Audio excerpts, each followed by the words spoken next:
తెలుగు చలనచిత్ర సీమలో మకుటం లేని మహారాజుగా వెలిగిపోయిన నట సార్వభౌములు నందమూరి తారక రామారావు అంటే తెలుగు అభిమానులకు ఎంత ఇష్టం.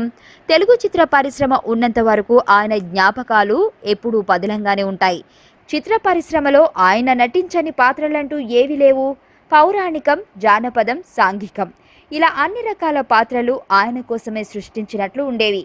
ఇక ఎన్టీఆర్ వారసులుగా నందమూరి బాలకృష్ణ హీరోగా ఎంట్రీ ఇచ్చి తండ్రికి తగ్గ తనయుడిగా పేరు సంపాదించారు. మంచి మాస్ ఫాలోయింగ్తో తెలుగు ప్రేక్షకులను బాగా ఆకట్టుకున్నారు. ఇక ఆయన తర్వాత తాతకు తగ్గ మనవడిగా జూనియర్ ఎన్టీఆర్ చిన్నతనంలోనే పౌరాణిక పాత్రలో నటించి శభాష్ అనిపించుకున్నాడు. తర్వాత స్టూడెంట్ నెంబర్ 1 చిత్రంతో హీరోగా ఎంట్రీ ఇచ్చి ప్రస్తుతం తెలుగు ఇండస్ట్రీలో మంచి హీరోగా గుర్తింపు పొందాడు. గత సంవత్సరం టెంపర్ చిత్రం సూపర్ డూపర్ హిట్ అయింది. ఇదే ఊపుతో సుకుమార్ దర్శకత్వంలో నాన్నకు ప్రేమతో చిత్రం ఎన్టీఆర్ కెరియర్లో బిగ్గెస్ట్ హిట్ చిత్రంగా 50 కోట్ల కలెక్షన్ రాబట్టింది.